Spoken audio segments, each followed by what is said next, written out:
All right, Alexander, let's talk about the military situation in Ukraine. And is it me, or does it feel like with each day that goes by, Russia is capturing 2 to 3 villages or areas in Ukraine every single day?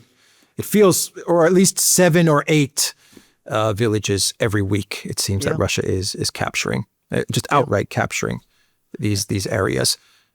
Things are moving much faster on the front line yes, in yes, favor of Russia, and it does seem like Zelensky is starting to understand this, and he's yes. speaking with Budanov last I read, and they're trying to figure out ways to launch strikes deep into Russia, and they're consulting with their NATO partners on this. So Yeah. we're looking at more of this asymmetric type of war that NATO and Ukraine are looking to wage against Russia. Is that their answer to the Russian advances on the front line? Absolutely. Now, we've discussed Russian advances on the front lines in several programs recently, and I think we should just quickly catch up with that because you're completely correct. They are accelerating and they are getting closer and closer to, the key remaining positions that the Ukrainians have. So if we can just go from the north, um, Putin is now openly talking about Sumy region, the city. He says that it's not an immediate objective, but isn't ruling out that the Russians might indeed capture it, which is almost saying, yes, it is a medium-term objective.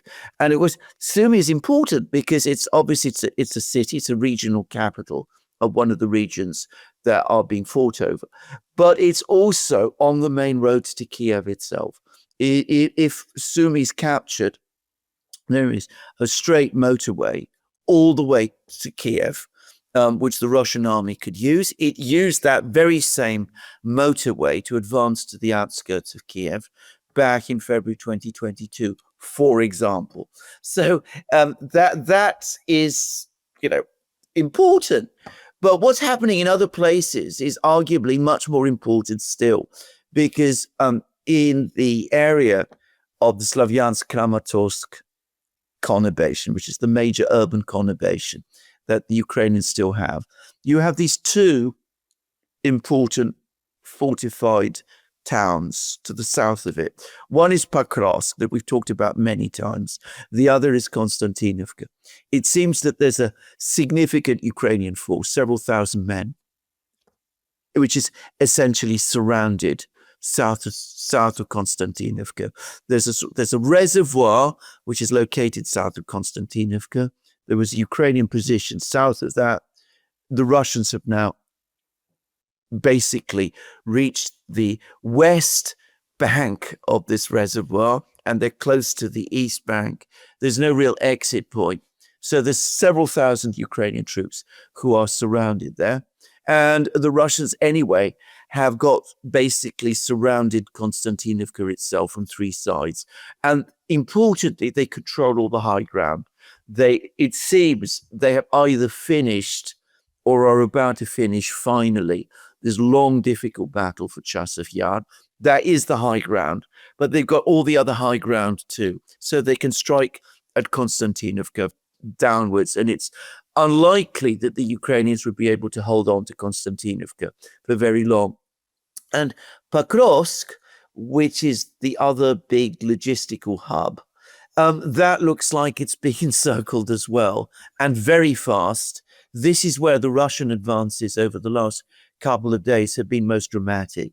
The Russians are now well to the west of Konstantinovka and well to the north of Konstantinovka as well. You can see that again, this city is now encircled by the Russians on 3 sides. And it looks like the Russians are close to cutting off all the main roads into Pakrovsk. And they also control, apparently, the high ground around Pakrovsk. So again, it looks as if Pakrovsk might fall fairly quickly once the Russians push against it. And the Russians, um, according to some reports, have now entered both the southern and the western suburbs of Pokrovsk. So there's a major disaster starting to develop in this central area in Donbass, which has been the main battle area that has been fought over basically since the start of the special military operation. It looks like we are within very clear sight now of the end of the battle for Donbass. But we also have more information about the Russians steadily pushing westwards from Donbass itself towards the river, towards the Dnieper. They're in Dnipropetrovsk region. The Ukrainians have no stable defenses there. They're basically heavily outnumbered. And there is a developing crisis for the Ukrainians there. I have spoken many, many times about the disaster it would be for Ukraine if the Russians reach the Dnieper in central Ukraine. And notice that they're now starting to launch missile strikes at one of the key central cities of Ukraine on the Dnieper, which is the city of Kremenchuk.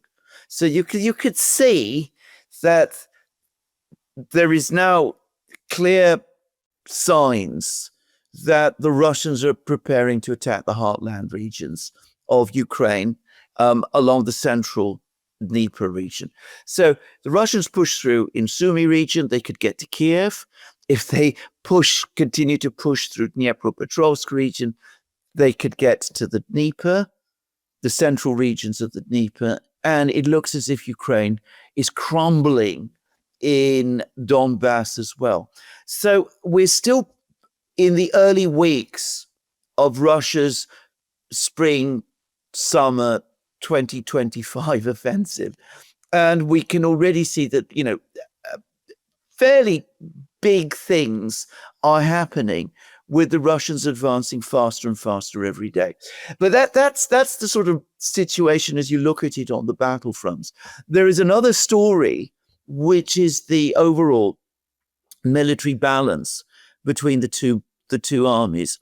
Zelensky himself is admitting that Ukraine is running out or has run out of air defense missiles. The Russians are hammering Kiev now practically every day, and it's increasingly looking as if there's no air defense to speak of over Kiev. So the air defense situation is terrible. The Ukrainians are admitting that the F-16s have been a failure. Just to say, you remember we used to hear so much about the F-16s last year? Nobody ever talks about them anymore. The situation with armored vehicles for Ukraine is apparently terrible. There was an article in Die Welt, which is a German newspaper. It said that the Ukrainians now have only 120 Bradley infantry fighting vehicles. We no longer hear about the Striker, those are the wheeled ones that the Biden administration supplied. They were apparently pretty much all of them destroyed in Kursk. 120 infantry fighting vehicles, which is, Ukraine is now largely dependent on the Bradleys, is not enough remotely to hold a front line of 1,200 kilometers or whatever it is. I haven't seen much sign of Ukrainian tanks for a very, very long time. The Ukrainians appear to be running short of drones as well. Their own commanders, frontline commanders, are saying this. There is a critical shortage of manpower. And again, the Ukrainian commanders themselves are saying this. And Putin has come out and said that the Ukrainian army overall is only 40% up to strength, 47%. 47, yeah. So you could see that there is a potential crisis starting to develop. And you could see the effect of 3+ years of attrition. The Ukrainians are indeed being ground down. So what is Zelensky and Budanov cooking up? What are they cooking up? With NATO. With NATO. Yeah. Yeah. Okay. So I'm going to say what my own opinions are about Zelensky's priorities. First of all, can I just say he is starting to panic. He's starting to see for the first time clear signs that we discussed it, remember, a couple of videos ago. I think he's now coming to realize that Ukraine is going to lose the war. I mean, he's been in denial about this, but now even with him, the penny has dropped. I think he has three objectives at the moment. The first, and for him the overriding one, is to stay in power. And I think he wants to remain president of Ukraine right up until the very last moment. In other words, even if Ukraine collapses, he wants to be president right up to the moment of the final collapse. That, I think, is his priority, and I think it is the priority of all the other members of his entourage and of his officials, and of people like Budanov as well. They are determined to retain control right up to the most bitter end. Secondly, they want the money from the West to keep flowing. I mean, we've discussed many times that there is a massive grift here. You've discussed this, I think, better than anyone else. I think that remains true. I think, in fact, as the evidence of collapse starts to, become unchallengeable, the grift and corruption will intensify, because people will start to say, money, money, money as quickly as I can. So because I need to park it away as quickly as I can, because then I'm out. So that this is now becoming an even bigger priority. And Zelensky needs to keep the money to flow into Ukraine, because that's the way that he consolidates control over the key players in the regime, which otherwise might start to fracture if the money isn't coming. So quite apart from any personal benefits that he derives from this, he's also got to keep the money coming in to keep the system together so that he can keep control of it right up to the end. And the very last thing he wants to do is to give the impression that despite everything, Ukraine is still in the battle. And that's where launching attacks inside Russia is absolutely important. He wants to keep hitting the Russians. And it's part of what he's going to sell to the West once Ukraine finally goes down. He's going to say to them, look, even if we lose the war, even if we're completely defeated, stick with me, stick with my regime, help me to form my government in exile, because we will keep the fight going. We will maintain our operations inside Russia. We will have all these resistance cells active in Ukraine. We can still hurt the Russians in all sorts of ways. It's not over when it looks like it's over, because we're still going to be there. And you must continue to support me and the system that exists around me. And I think that's mostly what is going on there. There are probably, because, people who are in this kind of situation, they will, sometimes clutch at straws. They'll still tell themselves, well, if I can just pull this one off, then that might dramatically change the whole situation. They might still, from one day, on a particular day, on a particular morning, say, if we assassinate this general or blow up that base or do that sort of thing in Russia, that might suddenly turn the situation. If Lindsey Graham gets his sanctions, that might implode Russia too. We might still be able to pull this off. But I think that intellectually, if you like, they're already preparing for the conflict, the insurgency, the terrorist war, if you prefer, that they intend to continue to wage once the war, the conventional war, is done. And that is as important to them as anything else, because it keeps the money flowing. It keeps them